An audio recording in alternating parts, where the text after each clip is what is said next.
നമസ്കാരം. സിറ്റുവേഷൻ വാർത്തകളിലേക്ക് സ്വാഗതം. പ്രധാന വാർത്തകൾ. ഇടുക്കി ചെമ്മണ്ണാറിൽ ജ്യേഷ്ഠനെയും ഭാര്യയെയും സഹോദരൻ വെട്ടി പരിക്കേൽപ്പിച്ച സംഭവത്തിൽ പ്രതിയുടെ വീട്ടിൽ നിന്നും ലൈസൻസ് ഇല്ലാത്ത തോക്ക് കണ്ടെത്തി. മറയൂരിൽ പിതാവിനെ ആക്രമിച്ച മകൻ അറസ്റ്റിൽ.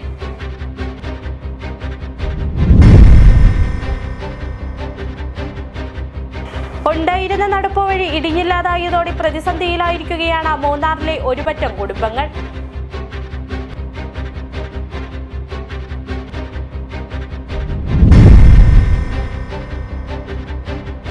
വലിയ തോതിൽ മണ്ണിടിച്ചിലുണ്ടായ ദേശീയപാത 85ന്റെ ഭാഗമായ മൂന്നാർ ദേവികുളം റോഡിൽ ഗതാഗതം പുനഃസ്ഥാപിക്കാൻ ഏതാനും ദിവസങ്ങൾ എടുത്തേക്കുമെന്ന വിലയിരുത്തൽ.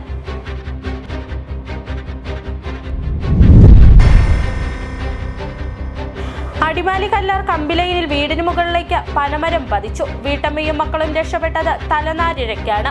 മരം നിലം പതിച്ചതിനെ തുടർന്ന് വീടിന്റെ മേൽക്കൂര തകർന്നു. വീട്ടമ്മയുടെ തലയ്ക്ക് പരിക്ക്. വിശദമായ വാർത്തകളിലേക്ക്. ചെമ്മണ്ണാറിൽ ജ്യേഷ്ഠനെയും ഭാര്യയെയും സഹോദരൻ വെട്ടിപ്പരിക്കേൽപ്പിച്ച സംഭവത്തിൽ പ്രതിയുടെ വീട്ടിൽ നിന്നും ലൈസൻസ് ഇല്ലാത്ത തോക്ക് കണ്ടെത്തി. സേനാപതി വട്ടപ്പാറ സ്വദേശി വലിയപറമ്പിൽ ബിനോയിയുടെ വീട്ടിൽ നിന്നാണ് തോക്ക് കണ്ടെത്തിയത്. സ്വത്ത് തർക്കത്തെ തുടർന്ന് സഹോദരന്റെ വീട്ടിലെത്തിയ ബിനോയ് അതിക്രൂരമായി ആക്രമിക്കുകയായിരുന്നു. കഴിഞ്ഞ ദിവസമാണ് ബിനോയ് സണ്ണിയെയും ഭാര്യ സിനിയെയും ചെമ്മണ്ണാറിലെ ഇവരുടെ വീട്ടിലെത്തി വെട്ടിപ്പരിക്കേൽപ്പിച്ചത്. സണ്ണിയുടെ വീട്ടിലെത്തിയ ബിനോയ് ആദ്യം സിനിയെ ആക്രമിച്ച ശേഷം വീടിനകത്തായിരുന്ന സണ്ണിയെയും ആക്രമിക്കുകയായിരുന്നു. ആക്രമണത്തിന് ശേഷം ഇവിടെ നിന്നും പോയ ബിനോയിയെ വട്ടപ്പാറയിലെ വീട്ടിൽ നിന്നുമാണ് ഉടുമ്പൻചോല പോലീസ് പിടികൂടിയത്. ഈ സമയത്താണ് തോക്കും കണ്ടെടുത്തത്. തോക്ക് എവിടെ നിന്നാണ് വാങ്ങിയതെന്നും എന്താവശ്യത്തിനാണ് വാങ്ങിയതെന്നും സംബന്ധിച്ചും ബിനോയ് വ്യക്തമാക്കിയിട്ടില്ല. ഇത് സംബന്ധിച്ച് കൂടുതൽ അന്വേഷണം നടത്തുന്നതിനായി ബിനോയിയെ കസ്റ്റഡിയിൽ വാങ്ങും. തിങ്കളാഴ്ച കോടതിയിൽ കസ്റ്റഡി അപേക്ഷ സമർപ്പിക്കുമെന്നും ഉടുമ്പൻചോല പോലീസ് അറിയിച്ചു. ആക്രമണത്തിൽ പരിക്കേറ്റ സണ്ണിയും ഭാര്യ സിനിയും ചികിത്സയിൽ തുടരുകയാണ്. സിറ്റിവിഷൻ ഉടുമ്പൻചോല. മറയൂരിൽ പിതാവിന് നേരെ ആക്രമണം നടത്തിയ മകനെ മറയൂർ പോലീസ് അറസ്റ്റ് ചെയ്തു. മറയൂർ പട്ടം കോളനിയിൽ രാധാഭവനിൽ രാജനെയായിരുന്നു മകൻ രാജേഷ് എന്ന ലാലു ആക്രമിച്ചത്. വധശ്രമത്തിന് കേസെടുത്താണ് രാജേഷിനെ പോലീസ് അറസ്റ്റ് ചെയ്തത്. പ്രതിയെ പോലീസ് കോടതിയിൽ ഹാജരാക്കി. മറയൂർ പട്ടം കോളനിയിൽ രാധാഭവനിൽ രാജനെയായിരുന്നു മകൻ രാജേഷ് എന്ന ലാലു ആക്രമിച്ചത്.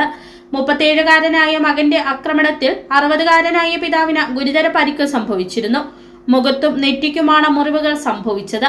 വീടിന്റെ ടെറസിൽ വെച്ച ഇരുമ്പ് തകിട് വെച്ചാണ് ആക്രമണമുണ്ടായതെന്നും രാജേഷ് മദ്യപിച്ച് കുടുംബം നോക്കാതിരിക്കുന്നത് ചോദ്യം ചെയ്യുന്നതും ഉപദേശിക്കുന്നതിലുമുള്ള വൈരാഗ്യമാണ് ആക്രമണത്തിന് പ്രതിയെ പ്രേരിപ്പിച്ചതെന്നുമാണ് സംഭവത്തിൽ പോലീസ് നൽകുന്ന വിശദീകരണം. ആദ്യം ഇഷ്ടിക കൊണ്ടെറിഞ്ഞ് നെറ്റിക്ക് പരിക്കേൽപ്പിച്ചു. താഴെ വീണ രാജനെ ടെറസിൽ കിടന്ന ഇരുമ്പ് തകിട് വെച്ച് അടിച്ച് പരിക്കേൽപ്പിച്ചു. പിന്നീട് സമീപവാസികൾ വിവരം മറയൂർ പോലീസ് സ്റ്റേഷനിൽ അറിയിച്ചു. രാജനെ മറയൂരിലെ സ്വകാര്യ ആശുപത്രിയിൽ എത്തിച്ചു. പോലീസ് എത്തി പ്രതി രാജേഷിനെ വീടിന് സമീപത്തു നിന്നും പിടികൂടി വധശ്രമത്തിന് കേസെടുത്തു. പ്രതിയെ പോലീസ് കോടതിയിൽ ഹാജരാക്കി. സിറ്റിവിഷൻ മറയൂർ. ഉണ്ടായിരുന്ന നടപ്പുവഴി ഇടിഞ്ഞില്ലാതായതോടെ പ്രതിസന്ധിയിലായിരിക്കുകയാണ് മൂന്നാറിലെ ഒരുപറ്റം കുടുംബങ്ങൾ.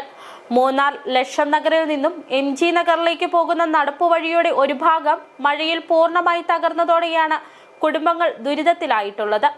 2018 പ്രളയത്തിൽ തകർന്ന ഈ ഭാഗത്ത് താൽക്കാലിക സംവിധാനം ഒരുക്കിയായിരുന്നു ആളുകൾ യാത്ര നടത്തിയിരുന്നത്.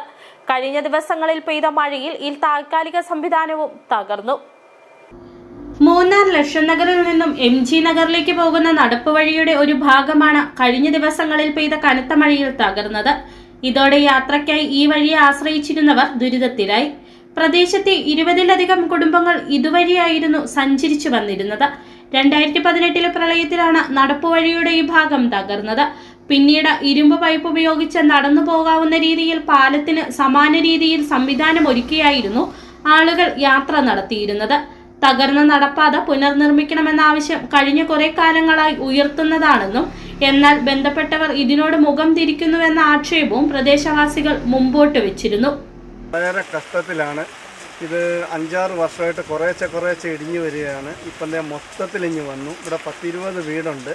ഈ വീട്ടുകാരെല്ലാം പേടിച്ച് വിറച്ചിരിക്കുകയാണ്. ഇവിടെ 2-3 മരം ഉണ്ടായിരുന്നു. ഈ മരമെല്ലാം വീണ് ഞങ്ങളതൊക്കെ മുറിച്ച് മാറ്റി. ഇപ്പം ഞങ്ങൾക്ക് ഇവിടെ ഇരിക്കാനേ പേടിയാണ്. പഞ്ചായത്തിൽ പറഞ്ഞപ്പം അവർ 7 ലക്ഷം രൂപ വരെ അവരെ കൊണ്ട് പറ്റുള്ളൂ. ബ്ലോക്കിൻ്റെയോ MLAയുടെയോ ജില്ലയുടെയോ ഒക്കെ സഹായം വേണമെന്ന് പറഞ്ഞു. ആരും ഞങ്ങളെ തിരിഞ്ഞു നോക്കുന്നില്ല. ഇതിനിടയിലാണ് കഴിഞ്ഞ ദിവസങ്ങളിൽ പെയ്ത ശക്തമായ മഴയിൽ താൽക്കാലികമായി ഒരുക്കിയിരുന്ന സംവിധാനം പൂർണ്ണമായി തകർന്നത്. പഞ്ചായത്തിനെ കൊണ്ട് മാത്രം തകർന്ന ഭാഗത്ത് നിർമ്മാണം നടത്താൻ കഴിയില്ലെന്നും മറ്റ് സർക്കാർ സംവിധാനങ്ങളുടെ ഭാഗത്തു നിന്നും നിർമ്മാണത്തിന് കൂടുതൽ തുക അനുവദിക്കണമെന്നും ഗ്രാമപഞ്ചായത്ത് അംഗം ആവശ്യപ്പെട്ടു. ഇതുവരെ എന്തോ ഒരു മുയற்சியில்லாத രീതിയിൽ കിടക്കുന്നില്ല. പണ്ട് നമ്മുടെ പഞ്ചായത്തിലുണ്ട് ഇவ்வளோ பெரிய தொகை 20 ലക്ഷം രൂപ അത് അനുവദിக்க முடியாத രീതിയിലുള്ള നടപാത இப்படி கிடக்குது. ബ്ലോക്ക് പഞ്ചായത്തും ജില്ലാ പഞ്ചായത്തും അതിന് മുയற்சி பண்ணி സപ്പോർട്ട് பண்ணാൽ இந்த നടപാതയും സംരക്ഷണത്തിനും ഉടനടിயாக കുറച്ച് ഈ ഭാഗത്ത് മണ്ണിടിഞ്ഞു പോകുന്നതാണ് ഒരുക്കിയിരുന്ന താൽക്കാലിക സംവിധാനവും ഇപ്പോൾ പൂർണ്ണമായി തകരാൻ ഇടയാക്കിയിട്ടുള്ളത്. ഈ ഭാഗത്ത് ബലവത്തായ സംരക്ഷണ ഭിത്തി നിർമ്മിച്ച് സുരക്ഷയും നടപ്പാതയും ഒരുക്കി നൽകണമെന്നാണ് പ്രദേശവാസികളുടെ ആവശ്യം. City vision Munnar. വലിയ തോതിൽ മണ്ണിടിച്ചിലുണ്ടായ ദേശീയപാത 85ന്റെ ഭാഗമായ മൂന്നാർ ദേവികുളം റോഡിൽ ഗതാഗതം പുനഃസ്ഥാപിക്കാൻ ഏതാനും ദിവസങ്ങൾ എടുത്തേക്കുമെന്ന വിലയിരുത്തൽ. കാലാവസ്ഥ അനുകൂലമായാൽ മാത്രമേ മണ്ണ് നീക്കുന്ന ജോലികൾ ആരംഭിക്കാനാകൂവെന്ന് Devikulam sub collector VM Jayakrishnan പറഞ്ഞു. ഇതുമായി ബന്ധപ്പെട്ട നാഷണൽ ഹൈവേ അതോറിറ്റി ഓഫ് ഇന്ത്യയുമായി ആശയവിനിമയം നടത്തിയതായും മണ്ണ് നീക്കാൻ എക്സ്കവേറ്ററുകളാണ് ആവശ്യമെന്നും സബ് കളക്ടർ വ്യക്തമാക്കി. മൂന്നാർ ദേവികുളം റോഡിൽ ബൊട്ടാണിക്കൽ ഗാർഡന് സമീപമുണ്ടായ മണ്ണിടിച്ചിലിൽ വലിയ അളവിലുള്ള മണ്ണാണ് റോഡിലേക്കും റോഡിന് താഴ്ഭാഗത്തേക്കും ഇടിഞ്ഞെത്തിയിട്ടുള്ളത്. അപ്പുറമിപ്പുറം കാണാനാകാത്ത വിധം റോഡിലേക്ക് മണ്ണിടിഞ്ഞെത്തിയിട്ടുണ്ട്. ദേശീയപാത വഴിയുള്ള ഗതാഗതം പൂർണ്ണമായി നിലച്ചിരിക്കുന്ന സാഹചര്യത്തിലാണ് മണ്ണ് നീക്കി ഗതാഗതം പുനഃസ്ഥാപിക്കുന്നതുമായി ബന്ധപ്പെട്ടുള്ള കാര്യത്തിൽ ദേവികുളം സബ് കളക്ടറുടെ ഭാഗത്തു നിന്നും പ്രതികരണമുണ്ടായിട്ടുള്ളത്. കാലാവസ്ഥ അനുകൂലമായാൽ മാത്രമേ മണ്ണ് നീക്കുന്ന ജോലികൾ ആരംഭിക്കാനാകൂവെന്ന് സബ് കളക്ടർ VM ജയകൃഷ്ണൻ പറഞ്ഞു. ഇതുമായി ബന്ധപ്പെട്ട നാഷണൽ ഹൈവേ അതോറിറ്റി ഓഫ് ഇന്ത്യയുമായി ആശയവിനിമയം നടത്തിയതായും മണ്ണ് നീക്കാൻ എക്സ്കവേറ്ററുകളാണ് ആവശ്യമുള്ളതെന്നും സബ് കളക്ടർ വ്യക്തമാക്കി. നമ്മുടെ മൂന്നാർ ദേവികുളം റോഡിൽ കഴിഞ്ഞ ദിവസം രാത്രി ഇന്ന് പുലർച്ചെയുമായിട്ട് 2 മണ്ണിടിച്ചിലുകൾ ഉണ്ടായിട്ടുണ്ട്. അപ്പോൾ ഇന്ന് പുലർച്ചെ ഉണ്ടായ മണ്ണിടിച്ചിൽ സാമാന്യം വലിയ തോതിലുള്ളതാണ്. പക്ഷേ അതിനകത്ത് നമ്മൾ മണ്ണ് നീക്കം ചെയ്യുന്ന നടപടികൾ നമുക്ക് ഈ കാലാവസ്ഥ ഒന്ന് അനുകൂലമായതിന് ശേഷമായിരിക്കും നമ്മൾ തുടങ്ങുന്നത്. അത് സാധാരണ നമ്മുടെ JCB ഉപയോഗിച്ച് മാത്രം മാറ്റാൻ പറ്റുന്നതല്ല. അതുകൊണ്ട് NHAI അധികൃതർ അതിൻ്റെ എക്സ്കവേറ്റർ അറേഞ്ച് ചെയ്തിട്ടുണ്ട്. അപ്പോൾ കാലാവസ്ഥ അനുകൂലമാകുന്ന മുറയ്ക്ക് നമ്മൾ ആ മണ്ണ് നീക്കം ചെയ്യുന്ന നടപടികളിലേക്ക് കടക്കുന്നതായിരിക്കും. അതിന് ഏകദേശം ഒരു മണ്ണ് പൂർണ്ണമായിട്ട് മാറ്റി ഗതാഗത യോഗ്യമാക്കാൻ കുറഞ്ഞതൊരു 1-2 ദിവസമെങ്കിലും സമയമെടുക്കുമെന്നാണ് NHAI അധികൃതർ അറിയിച്ചിട്ടുള്ളത്. ഇടിഞ്ഞെത്തിയ മണ്ണ് നീക്കി റോഡിൽ ഗതാഗതം പുനഃസ്ഥാപിക്കാൻ ഏതാനും ദിവസങ്ങൾ എടുത്തേക്കുമെന്നാണ് വിലയിരുത്തൽ. 2018 മൂന്നാർ ദേവികുളം റോഡിൽ ബൊട്ടാണിക്കൽ ഗാർഡന് സമീപം സമാന രീതിയിൽ വലിയ മണ്ണിടിച്ചിൽ സംഭവിച്ചിരുന്നു. കഴിഞ്ഞ 2 ദിവസങ്ങളിലായി മൂന്നാർ മേഖലയിൽ പെയ്ത ശക്തമായ മഴയ്ക്ക് ഇന്ന് കുറവ് വന്നിട്ടുണ്ട്. City vision Munnar. അടിമാലി കല്ലാർ കമ്പിലൈനിൽ വീടിന് മുകളിലേക്ക് പനമരം പതിച്ചു. വീട്ടിൽ താമസക്കാരായിരുന്ന വീട്ടമ്മയും മക്കളും രക്ഷപ്പെട്ടത് തലനാരിഴയ്ക്കാണ്. മരം നിലം പതിച്ചതിനെ തുടർന്ന് വീടിന്റെ മേൽക്കൂര തകർന്നു. ഓടുവന്ന് വീണ വീട്ടമ്മയുടെ തലയ്ക്ക് ചെറിയ പരിക്ക് സംഭവിച്ചു. അടിമാലി കല്ലാർ കമ്പിലൈനിലാണ് വീടിന് മുകളിലേക്ക് പനമരം നിലം പതിച്ചത്. ശക്തമായി വീശിയ കാറ്റിൽ പന ഓടുമേഞ്ഞ വീടിന് മുകളിലേക്ക് പതിക്കുകയായിരുന്നു. പള്ളിവാസൽ പഞ്ചായത്തിലെ 13ാം വാർഡിൽ ഉൾപ്പെടുന്ന പ്രദേശമാണിവിടം. സുമ സുരേന്ദ്രന്റെ ഉടമസ്ഥതയിലുള്ള വീടാണിത്. 2 മാസങ്ങൾക്ക് മുമ്പ് വീട്ടമ്മയായ അനുവിന് ഈ വീട് വാടകയ്ക്ക് നൽകിയിരുന്നു. അനുവും 3 മക്കളുമായിരുന്നു വീട്ടിൽ താമസിച്ചു വന്നിരുന്നത്. പനമരം വന്ന് പതിച്ചതോടെ ഓട് മേഞ്ഞിരുന്ന വീടിന്റെ മേൽക്കൂര തകർന്നു. ഓട് പൊട്ടി അനുവിന്റെ തലയിൽ വീണു. തലയ്ക്ക് ചെറിയ പരിക്ക് സംഭവിച്ചു. ഞങ്ങളിവിടെ താമസത്തിന് വന്നിട്ട് 2 മാസം ആയിട്ടുള്ളൂ. ഞങ്ങൾ രാവിലെ എഴുന്നേറ്റിട്ടുണ്ടായിരുന്നു. കൊച്ചിന് പനിയായിരുന്നു. എനിക്ക് ഒന്ന് വീണ് നടുവിന് വയ്യാതെ കിടക്കുമായിരുന്നു. അപ്പോഴാണ് രാവിലെ 9 മണിക്ക് സംഭവം നടന്നത്. എന്താണെന്ന് ആദ്യം മനസ്സിലായില്ല. തലയിലേക്ക് ഓടൊക്കെ വീണ് പെട്ടെന്ന് ഞങ്ങൾ പിള്ളേരെല്ലാവരെയും വിളിച്ച് പുറത്തിറങ്ങിയപ്പോഴാണ് ഇത് പന മീനിൻ്റെ മേളിലേക്ക് വീണത് ഞങ്ങൾക്ക് മനസ്സിലായത്. അപ്രതീക്ഷിതമായി മരം വന്ന് പതിച്ച സമയം വീട്ടമ്മയുടെ മക്കൾ മുറിയിൽ ഉറങ്ങിക്കിടക്കുകയായിരുന്നു. ഇവർ പരിക്കുകളില്ലാതെ രക്ഷപ്പെട്ടു. മരം വന്ന് പതിച്ചുവെങ്കിലും മറ്റാപത്തുകൾ ഒഴിവായി പോയതിന്റെ ആശ്വാസത്തിലാണ് അനുവും മക്കളും. റവന്യൂ അധികൃതരും പഞ്ചായത്ത് അധികാരികളും സ്ഥലത്തെത്തി തുടർ നടപടി സ്വീകരിച്ചു. City vision Adimali. Munnar Mattupetty top ഡിവിഷനിൽ കഴിഞ്ഞ ദിവസം ചിരിഞ്ഞ കുട്ടിയാനയുടെ പോസ്റ്റ്മോർട്ടം നടപടികൾ പൂർത്തീകരിച്ചതായി വനംവകുപ്പ് അറിയിച്ചു. ഫോറസ്റ്റ് വെറ്റിനറി സർജന്റെ സാന്നിധ്യത്തിൽ ദേവികുളത്ത് വെച്ചായിരുന്നു കുട്ടിയാനയുടെ പോസ്റ്റ്മോർട്ടം നടപടികൾ നടത്തിയത്. ആനയുടെ വിവിധ ആന്തരിക അവയവങ്ങളുടെ സാമ്പിളുകൾ ശേഖരിച്ച് മരണകാരണം കണ്ടെത്തുന്നതിനായി വിവിധ ലബോറട്ടറികളിലേക്ക് അയച്ചതായും വനംവകുപ്പ് വ്യക്തമാക്കി. മാട്ടുപ്പെട്ടി ടോപ്പ് ഡിവിഷനിലെ പുൽമേട്ടിലായിരുന്നു ശനിയാഴ്ച രാവിലെ കുട്ടിയാനയെ അവശനിലയിൽ കണ്ടെത്തിയത്. ആനയ്ക്ക് ചികിത്സ ലഭ്യമാക്കാനുള്ള നടപടികൾ വനംവകുപ്പ് സ്വീകരിച്ചു വരുന്നതിനിടയിൽ ശനിയാഴ്ച ഉച്ചയ്ക്ക് ശേഷം കുട്ടിയാന ചെരിഞ്ഞു. ഈ ആനയുടെ പോസ്റ്റ്മോർട്ടം നടപടികളാണ് ഇന്നലെ പൂർത്തീകരിച്ചത്. ഫോറസ്റ്റ് വെറ്റിനറി സർജന്റെ സാന്നിധ്യത്തിൽ ദേവികുളത്ത് വെച്ചായിരുന്നു കുട്ടിയാനയുടെ പോസ്റ്റ്മോർട്ടം നടപടികൾ നടത്തിയത്. ആനയുടെ വിവിധ ആന്തരിക അവയവങ്ങളുടെ സാമ്പിളുകൾ ശേഖരിച്ച് മരണകാരണം കണ്ടെത്തുന്നതിനായി വിവിധ ലബോറട്ടറികളിലേക്ക് അയച്ചതായും വനംവകുപ്പ് വ്യക്തമാക്കി. ഇന്നലെ രാവിലെ അവശനിലയിൽ കാണപ്പെട്ട ആനക്കുട്ടി ഉച്ചയ്ക്ക് ശേഷം ചെരിയുകയുണ്ടായി. തുടർന്ന് അതിൻ്റെ ശരീരം നമ്മൾ ദേവികുളത്തെ വെറ്റിനറി ഫെസിലിറ്റിയിൽ എത്തിച്ചു. ഫോറസ്റ്റ് വെറ്റിനറി സർജൻ അനുരാജ് സാറിൻ്റെ നേതൃത്വത്തിൽ അതിൻ്റെ പോസ്റ്റ്മോർട്ടം നടപടിക്രമങ്ങൾ പൂർത്തിയായിട്ടുണ്ട്. അപ്പം അതിൻ്റെ വിവിധ ആന്തരിക അവയവങ്ങളിൽ നിന്ന് സാമ്പിളുകൾ ശേഖരിച്ച് വിവിധ ലബോറട്ടറികളിലേക്ക് അയച്ചിട്ടുണ്ട് അതിൻ്റെ മരണകാരണം കണ്ടെത്തുന്നതിന് വേണ്ടി. കുട്ടിയാനയുടെ ആന്തരികാവയവങ്ങൾ പെട്ടെന്ന് പ്രവർത്തനരഹിതമായതായതാണ് പോസ്റ്റ്മോർട്ടം നടപടികളിൽ നിന്നും ലഭിക്കുന്ന സൂചന. രോഗബാധയാണോ മറ്റെന്തെങ്കിലും കാരണമാണോ യഥാർത്ഥ മരണകാരണമെന്നറിയണമെങ്കിൽ ലബോറട്ടറികളിൽ നിന്നുള്ള റിപ്പോർട്ടുകൾ ലഭിക്കണം. കുട്ടിയാന അവശനിലയിൽ കിടന്നിരുന്നിടത്ത് 2 വലിയ ആനകൾ തമ്പടിച്ചിരുന്നു. ഈ ആനകൾ ഇവിടെ നിന്നും മാറിയ ശേഷമാണ് വനംവകുപ്പ് നടപടി സ്വീകരിച്ചത്. City vision, Munnar. ഇനി ചെറിയൊരിടവേള. മൂടിവെക്കപ്പെട്ട സത്യങ്ങൾ, നീതി തേടുന്ന ജനങ്ങൾ, കണ്ടിട്ടും കാണാത്ത അധികൃതർ തുറന്നു കാട്ടുകയാണ് സിറ്റി വിഷൻ. ഇനിയും പുറത്തു വരാത്ത നേരിന്റെ വലിയ കഥകൾ തേടിയൊരു യാത്ര. The big stone.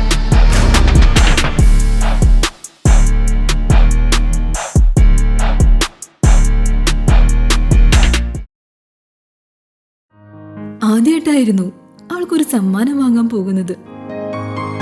പക്ഷേ അവളുടെ ഇഷ്ടങ്ങളൊക്കെ മറ്റൊന്നായിരുന്നു. എനിക്ക് നിറവേറ്റാവുന്നതിലും അപ്പുറം.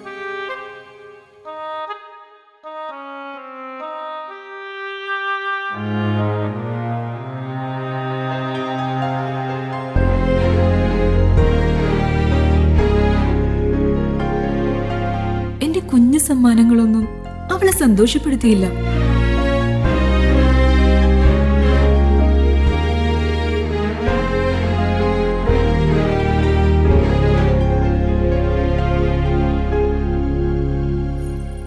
അപ്പോഴാണ് അവൾക്ക് നേരെ ആ കൈകൾ നീളുന്നത്.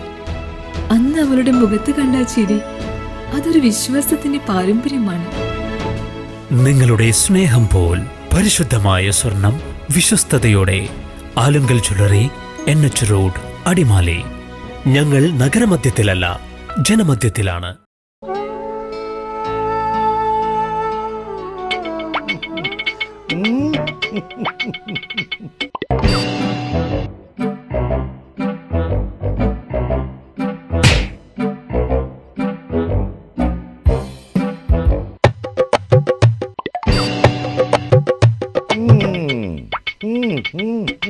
ഇതാണ് സാധനം. ഇവനെ അങ്ങ് പ്രയോഗിച്ചാൽ ഏതേലവും സൂപ്പറായിട്ട് കായ്ക്കും. എല്ലാ പൂക്കളും കായാകുന്നതിന് ബെൻസാവൈറ്റ്, ചൊറിയില്ലാത്ത കായ്കൾക്കായി സൾഫോസ്, കൂടാതെ അമിൻഡ, ഹീര, ഡോറിസ്, വെൽവെറ്റ്. കർഷകന്റെ പ്രതീക്ഷയ്ക്കൊത്ത ഉൽപാദനം വർദ്ധിക്കാൻ വൈറ്റ്ഫീൽഡ് ഇന്റർനാഷണലിന്റെ ഉൽപ്പന്നങ്ങൾ ഉപയോഗിക്കൂ. വീണ്ടും വാർത്തകളിലേക്ക്. ആരോഗ്യരംഗത്ത് മികച്ച പ്രവർത്തനം കാഴ്ചവെക്കുന്ന സർക്കാർ ആരോഗ്യ സ്ഥാപനങ്ങൾക്ക് സംസ്ഥാന സർക്കാർ നൽകുന്ന കായകൽപ അവാർഡ് ആലക്കോട് കുടുംബാരോഗ്യ കേന്ദ്രത്തിനും ഗവൺമെന്റ് ആയുർവേദ ഡിസ്പെൻസറിക്കും ലഭിച്ചു. 91.25% സ്കോർ നേടി ജില്ലയിൽ 2ാം സ്ഥാനവും കമന്റേഷൻ അവാർഡായി 30,000 രൂപയും നേടിക്കൊണ്ടാണ് സംസ്ഥാന സർക്കാരിന്റെ പ്രഥമ ആയുഷ് കായകൽപ അവാർഡിന് AYUSH health and wellness centre government Ayurveda dispensary അർഹമായത്. ഈ വർഷം AYUSH health and wellness centre NABH entry level സർട്ടിഫിക്കേഷനും ആയുർവേദ ഡിസ്പെൻസറിക്ക് ലഭിച്ചിരുന്നു. 87.9% സ്കോർ നേടി ജില്ലയിൽ 3ാം സ്ഥാനം ലഭിച്ച ആലക്കോട് കുടുംബാരോഗ്യ കേന്ദ്രം ഇത് 2ാം തവണയാണ് കായകൽപ്പ അവാർഡിന് അർഹമാകുന്നത്. വികസന പ്രവർത്തനങ്ങൾക്കായി 50,000 രൂപ കമന്റേഷൻ അവാർഡ് തുകയായി ലഭിക്കും. ആശുപത്രികളിലെ മാലിന്യ പരിപാലനം, ശുചിത്വം, അണുബാധ നിയന്ത്രണം, രോഗീ പരിചരണം, മറ്റ് സേവന പശ്ചാത്തല സൗകര്യങ്ങൾ തുടങ്ങിയ മേഖലകളിലെ മികവ് പരിഗണിച്ചാണ് സംസ്ഥാനതല കായകൽപ്പ കമ്മിറ്റി അവാർഡ് നിർണയിക്കുന്നത്. സംസ്ഥാന തലത്തിൽ ആദ്യമായി ആയുഷ് കായകൽപ്പ അവാർഡ് ഇപ്പോൾ പ്രഖ്യാപിച്ചിരിക്കുകയാണ്. അതിൽ ഇടുക്കി ജില്ലയിൽ Ayush health and wellness centre Ayurveda മേഖലയിൽ ആലക്കോട് ഗവൺമെൻറ് ആയുർവേദ ഡിസ്പെൻസറി 2ാം സ്ഥാനത്തേക്ക് എത്തിച്ചേർന്നിരിക്കുകയാണ്. ജീവിതശൈലി രോഗ ക്ലിനിക്ക്, പാലിയേറ്റീവ് ഗൃഹസന്ദർശനം, യോഗ പരിശീലനം, വിവിധ ലാബ് പരിശോധനകൾ, മെഡിക്കൽ ക്യാമ്പുകൾ, ബോധവൽക്കരണ ക്ലാസുകൾ തുടങ്ങിയ വിവിധ സേവനങ്ങൾ ഈ സ്ഥാപനങ്ങളിൽ നിന്നും ലഭിക്കുന്നു. 2ാം സ്ഥാനമായിട്ട് വലിയ വ്യത്യാസമില്ലാതെ തന്നെ നമുക്ക് 2ാം സ്ഥാനം കിട്ടിയിട്ടുണ്ട്.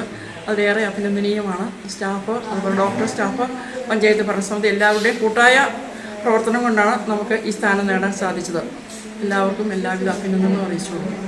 ആലക്കോട് ഗ്രാമപഞ്ചായത്ത് president Jancy Mathew, vice president Baiju George, ആരോഗ്യവും വിദ്യാഭ്യാസവും കമ്മിറ്റി ചെയർപേഴ്സൺ നിസാമോൾ ഇബ്രാഹിം, മറ്റ് ഭരണസമിതി അംഗങ്ങൾ, കുടുംബാരോഗ്യ കേന്ദ്രം medical officer doctor Samvi John, government Ayurveda dispensary medical officer doctor Anitha Baby M, HMC ഭാരവാഹികൾ, ആശുപത്രി ജീവനക്കാർ, ആശാപ്രവർത്തകർ എന്നിവരുടെ കൂട്ടായ പരിശ്രമവും സഹകരണവുമാണ് ഈ ഇരട്ട നേട്ടത്തിന് പിന്നിലുള്ളത്. City vision, Upputhara. Union bank of ഇന്ത്യയുടെ രാജാക്കാട് ബ്രാഞ്ച് പൂപ്പാറ റോഡിൽ പ്രവർത്തനം ആരംഭിച്ചു. രാജാക്കാട് പഞ്ചായത്ത് പ്രസിഡന്റ് നിഷ രതീഷ് ഉദ്ഘാടനം നിർവഹിച്ചു. രാജാക്കാട് പ്രവർത്തിച്ചുകൊണ്ടിരുന്ന യൂണിയൻ ബാങ്ക് ഓഫ് ഇന്ത്യയുടെ രാജാക്കാട് ബ്രാഞ്ച് പൂപ്പാറ റോഡിൽ പ്രവർത്തനം ആരംഭിച്ചു. പൊന്മുടി റോഡിൽ പ്രവർത്തിച്ചിരുന്ന ബ്രാഞ്ച് വിപുലമായ സൗകര്യങ്ങളോടെയാണ് പ്രവർത്തനം ആരംഭിച്ചത്. ചീഫ് മാനേജർ മണിയം അധ്യക്ഷത വഹിച്ചു. ബ്രാഞ്ചിന്റെ ഉദ്ഘാടനം രാജാക്കാട് പഞ്ചായത്ത് പ്രസിഡന്റ് നിഷ രതീഷ് നിർവഹിച്ചു.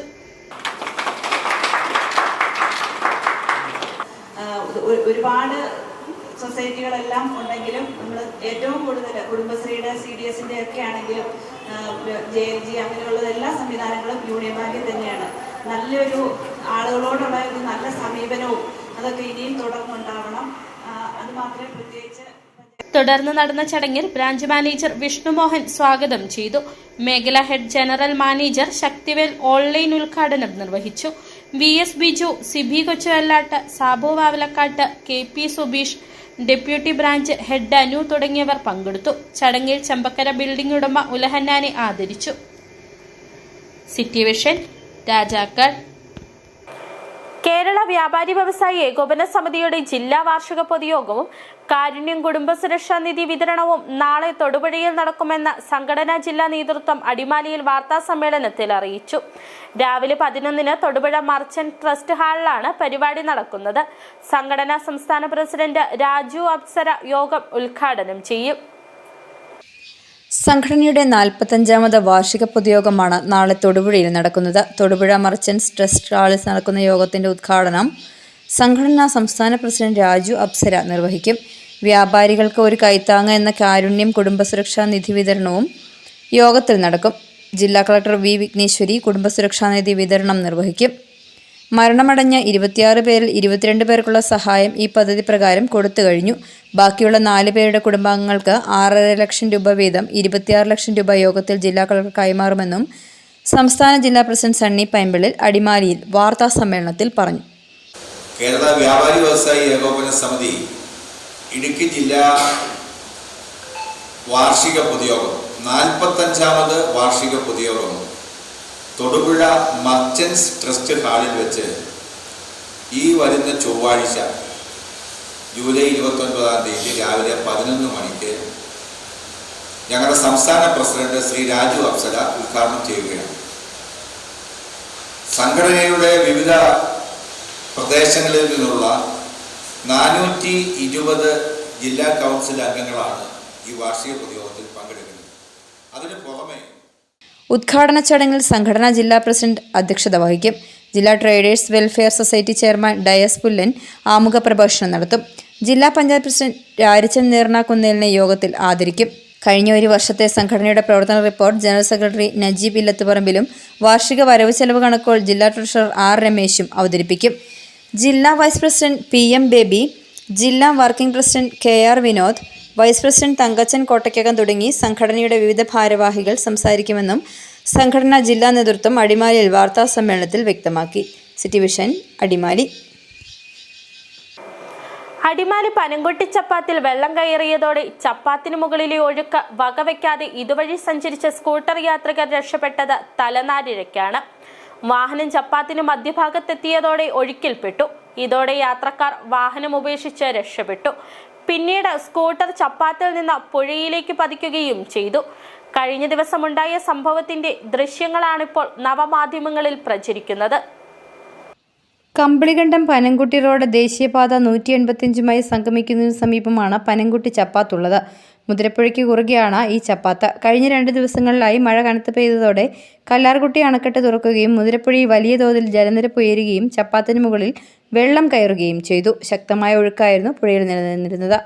ഈ ഒഴുക്ക് കണക്കിലെടുക്കാതെയാണ് സ്കൂട്ടർ യാത്രികർ കയറി ഒഴുകുന്ന ചപ്പാത്തിന് മുകളിലൂടെ യാത്ര ചെയ്യാൻ ശ്രമിച്ചത്. വാഹനം ചപ്പാത്തിന് മധ്യഭാഗത്തെത്തിയതോടെ ഒഴുക്കിൽപ്പെട്ടു. ഇതോടെ യാത്രക്കാർ വാഹനം ഉപേക്ഷിച്ച് രക്ഷപ്പെട്ടു.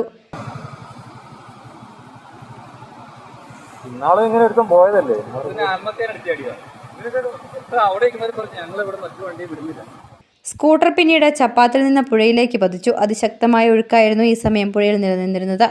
ഏതെങ്കിലും സാഹചര്യത്തിൽ യാത്രക്കാർ ഒഴുക്കിൽപ്പെട്ടിരുന്നുവെങ്കിൽ വലിയ അപകടത്തിനിടയാക്കുമായിരുന്നു. കഴിഞ്ഞ മഴക്കാലത്ത് ചപ്പാത്തിൽ വെള്ളം കയറിയ സമയം സമാന രീതിയിൽ കാർ യാത്രികർ ഒഴുക്ക് വകവയ്ക്കാതെ യാത്ര ചെയ്യാൻ ശ്രമിക്കുകയും തലനാരിഴയ്ക്ക് രക്ഷപ്പെടുകയും ചെയ്തിരുന്നു. മുതിരപ്പുഴയിൽ വെള്ളം ഉയരുന്നതോടെ വെള്ളം കയറുന്ന പനംകുട്ടി ചപ്പാത്തിന് പകരം പുതിയ പാലം നിർമ്മിക്കണമെന്ന ആവശ്യവും ശക്തമാണ്. City vision, Adimali. പ്രധാന വാർത്തകൾ ഒരിക്കൽ കൂടി. ഇടുക്കി ചെമ്മണ്ണാറിൽ ജ്യേഷ്ഠനെയും ഭാര്യയെയും സഹോദരൻ വെട്ടി പരിക്കേൽപ്പിച്ച സംഭവത്തിൽ പ്രതിയുടെ വീട്ടിൽ നിന്നും ലൈസൻസ് ഇല്ലാത്ത തോക്ക് കണ്ടെത്തി. മറയൂരിൽ പിതാവിനെ ആക്രമിച്ച മകൻ അറസ്റ്റിൽ.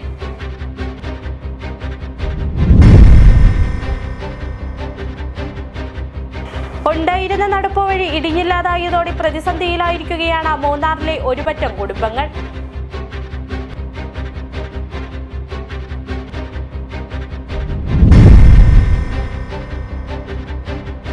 വലിയ തോതിൽ മണ്ണിടിച്ചിലുണ്ടായ ദേശീയപാത 85 ഭാഗമായ മൂന്നാർ ദേവികുളം റോഡിൽ ഗതാഗതം പുനഃസ്ഥാപിക്കാൻ ഏതാനും ദിവസങ്ങൾ എടുത്തേക്കുമെന്ന വിലയിരുത്തൽ.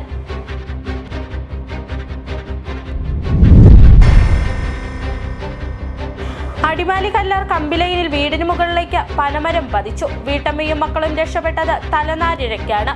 മരം നിലം പതിച്ചതിനെ തുടർന്ന് വീടിന്റെ മേൽക്കൂര തകർന്നു. വീട്ടമ്മയുടെ തലയ്ക്ക് പരിക്ക്. ഇതോടെ ഈ വാർത്താ ബുള്ളറ്റിൻ പൂർണ്ണമാകുന്നു. നമസ്കാരം.